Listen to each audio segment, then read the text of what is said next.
What's going on, comic fam? It's your boy, the Bearded Comic Bro, and today we are doing another villain video profile. And that's right, and we will be looking at Professor Hugo Strange. We'll be talking about what are some of my favorite moments in pop culture that feature Hugo Strange, alongside what are some of my favorite comic book series that feature the Professor himself. So if that's something that interests you, make sure you stick around, and hey, let's talk comics. That's right, gang. We are talking about my boy Hugo Strange. I feel like Hugo is one of the most underutilized and underappreciated villains from the Batman Rogues Gallery, and I wanted to share my love of Hugo Strange with you all. Hugo Strange was first created back in 1940 in Detective Comics issue 36. He's created by Bill Finger and Bob Kane. Now, I know a lot of you usually go, if you can't get the first appearance, grab the second appearance. Well, gang, unless you're a millionaire, you're not going to get the first appearance and you're not going to get the second appearance, because his second appearance was in Batman issue number 1 alongside with the first appearance of Joker. Good luck getting that one. This might be where the first appearance is more affordable than the second appearance of a character. But if you really want to at least get something, one of the first appearance styles of Hugo Strange, you can always get Hugo Strange's first appearance in modern age comics in Detective Comics 471. It's a very affordable key right now. With all these Batman keys that are starting to blow up, this is one that I think you should start to focus in on if you want to get into the Hugo Strange realm, because it is still super affordable right now. So Hugo Strange, who is he? He's one of the few adversaries of Batman that I think can go toe-to-toe with him intellectually. And you see multiple different storylines of where the Professor is obsessed with Batman and has to try and figures out who Batman is, and so he's either obsessed with the identity, or then once he figures that out, he's obsessed with becoming Batman himself, because his own ego makes him think that he is the only one that can do what Batman does, but do it better. So Hugo Strange is a really interesting character. A lot of Hugo Strange appearances are actually in animation form. He was in the TV series The Batman, and he's actually voiced by none other than the Riddler himself, Frank Gorshin, which is really cool and fun fact. But my favorite episode that features Hugo Strange is from Batman the Animated Series. You guys know I love that series. A lot of us adore it, and it's a high crime. He's only in that series one episode. There's only one episode of Hugo Strange in that whole series, but we get like 19 episodes of the Penguin and garbage like that. Like, no, give me more Hugo Strange. So Hugo Strange, the episode he played, The Strange Secret of Bruce Wayne. He's voiced by Ray Bactanisa. I'm sure I'm butchering it. I apologize, Ray, if you're watching this.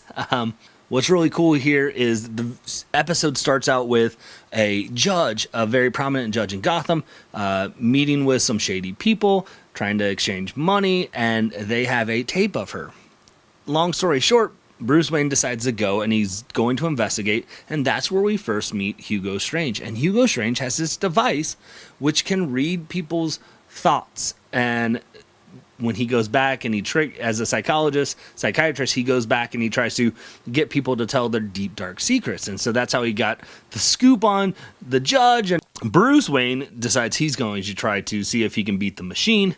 Obviously, as he's dealing with some deep, dark secrets that he doesn't want anyone to know, Hugo Strange finds out that he's the Batman, and then he goes to sell Batman's identity to Joker, Two-Face, Penguin, and Batman has to try and do an old rope-a-dope and figure a way to get out of that by having Hugo Strange know that he's Bruce Wayne and Batman. And I'm not going to go into any more detail, because if you haven't watched it yet, you've got to go do it right now. It's on HBO Max. Make it happen. So he's in animation. One of my favorite actual portrayals of him, and this is the first time talking about a video game portrayal of a character. I really love what they did with him in Arkham City. Arkham City is a great video game alone, but Hugo Strange being basically the main character. Joker is still the main character, but he kind of plays side note to the huge architect of it all. In this one is Hugo Strange. I think it's really cool. If you have not checked out those Batman video games, Arkham Asylum, Arkham City, Arkham Knight, go do it because they're beautiful. Another great interpretation of Hugo Strange is actually from the TV show that was on Fox, Gotham. And Hugo Strange was played by B.D. Wong, and his interpretation of Hugo is awesome. He's a doctor at Arkham Asylum, and where he is a mad scientist more in this interpretation of Hugo, and it really works because he's running experiments on these villains in the asylum. And what's really funny is, like, when that show was going on, a lot of fans really loved the characters that portrayed Penguin and that portrayed Riddler, and they had a strong following. And so, like, when he's doing experimentations on these villains that they love, people are getting upset, which is really just funny. He's such a dope character that, like, he's a villain who's a villain to the villains, and people then hate him even more because of things that he's doing to other villains. Like, well played, BD. Well played. This is a storyline I would love to see more in comic books. Getting him back into Arkham Asylum and doing the mad scientist experimentations a little bit and things like that. But I really dig this character, and is a fun fact, is the only time I've ever gone to a Comic-Con and done cosplay is as my boy Hugo Strange. That's right. Hugo Strange, bearded, cosplay, worked out well. So let's talk about the comic books now. What I'm going to do is I'm going to recommend 5 stories or 5 arcs that I would say, if you are new to Hugo Strange, this is where you want to start. These would be great books to get you exposed to Professor Hugo Strange and what his character is about. And I think you got to start first at Detective Comics number 36. Now, again, that's his first appearance. He's created by Bill Finger and Bob Kane. This issue, we get to see him being the more of the mad scientist. That's kind of how he was originally created. He wasn't obsessed with Batman as we've seen now his character arc take. But this was one of those times where he was a bank robber with his team, and he created, as one of his mad scientist things, basically a fog machine that would allow them to rob banks in the midst of the fog. And so then Batman kind of figures out if there's fog, that's where there's crime going to be, and things like that. So that was our first exposure to Hugo Strange. So the next arc that I would recommend to you is Detective Comics 471 and 472. This is created by Steve Englehart and Marshall Rogers.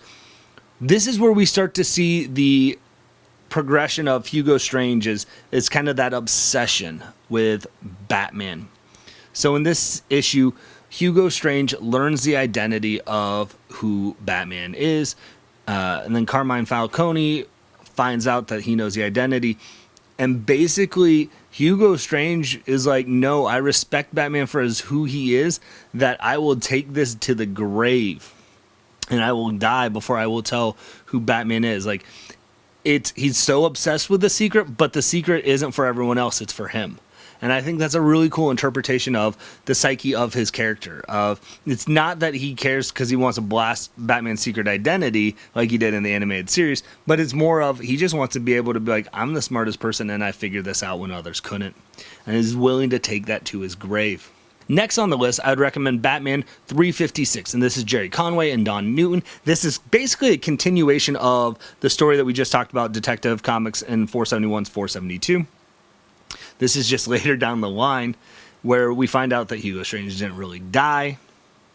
And this is where we then see the story arc of Hugo Strange wants to become Batman because he's so obsessed with his own intellect that he's like, I'm smarter than Batman is and I can do it better than he can. Really cool story that if you liked where they took it in Detective Comics 471 and 472, this ties into it very nicely, bringing back the character that we all thought was gone. And this is a really cool story that starts, like I said, it's a bridge into that obsession of becoming Batman. Definitely read that Batman issue I just recommended. before going into the next one, because it really does set up the psyche of Hugo Strange and his obsession with Batman. And we get into Batman Annual number 10. This is created by Doug Monek and Denny Cohen. And what's really cool is you've seen the storyline of Bruce Wayne losing his money before. We're seeing it now playing out in what just happened in the Joker War series. And we see this now kind of where we are in the Batman world with Infinite Frontier. But this storyline kind of originated before all of this stuff of losing his money. Bruce Wayne's board basically is like, we have control, but if we sell off our shares, then you would lose the company. And they're like, we have no reason to do that. We'll never do that. Well, Hugo Strange starts to work with the Scarecrow and other characters to get the board members to start to sell off their shares, because Hugo Strange knows that Bruce Wayne is Batman and he wants to become Batman, and one of the ways he's going to become Batman is by breaking Bruce Wayne as the man first. Bruce Wayne starts to lose all his money, loses his house, and guess who starts to own the company and own the mansion? Hugo Strange. He finds the Batcave because he knows. Gang, it just is a really cool issue, and then Batman has to battle wits with Hugo Strange of how he can get his life back that Hugo is trying to steal. So definitely check out Batman Annual number 10. The final issue I'm going to recommend to you is Batman Gotham Knights issues 8 through 11. So this is by Devin Grayson and Roger Robin, which is really ironic. Grayson, Robin names. You'll figure it out. So this is a story arc. Again, Hugo Strange trying to take Batman's identity, become Batman. Like we just talked about in Annual number 10. This is a storyline they like to utilize a lot with Hugo Strange, and which is why I'm like, I want you guys to expand. But I want to highlight this one as well, because I think they do such a good job with this. Hugo Strange is trying to out Bruce Wayne as Batman in this and take over. And what Batman does is spoiler alert, so if you don't want to know, don't read. But it's really, this is just kind of the hinge for it. Batman hypnotizes himself so he forgets who he is. So when Hugo Strange is trying to take over, Batman was smart enough to say, I have to hypnotize myself, and I couldn't tell anyone else that I was doing this because Hugo Strange would know that I was playing a game. So I really have to think I'm not Batman to really mess with Hugo Strange's mind, to be like, well, wait a second, I thought this. And so like, he doesn't tell Dick Grayson, he doesn't tell Alfred, and until he defeats him. Once Hugo Strange gets defeated, Batman still is like, I'm not Batman, I don't know what you are. And Dick Grayson says a line to him, and he snaps out and he goes, about time you said that. Like, I've been waiting for you to snap me out of my hypnosis that I put myself through. Like, because classic Batman would do that. It's so awesome. And just a really cool storyline. It goes through the 4 issues. Definitely check it out. Those are some really great jumping off points for Hugo Strange. There's some other ones. I know Hugo Strange is now going to be in the new Harley series that's coming out, so I'm excited for that because we get to see him maybe in a different realm without Batman, so maybe a different story arc, which gets me jazzed. What are some of your favorite Hugo Strange books? Did I mention them here? Did I not? And who would you like to see a villain profile on next? With that being said, hopefully you guys are enjoying these videos. If you are, make sure you guys hit that like button. Subscribe to the channel, that helps out, and leave comments. What do you think about the video? And leave comments of who do you want to see. We've done the Riddler, we've done Two-Face, we've done Hugo Strange. Who's next? Hopefully you guys can find some time to curl up, grab a book, and nerd out. Peace.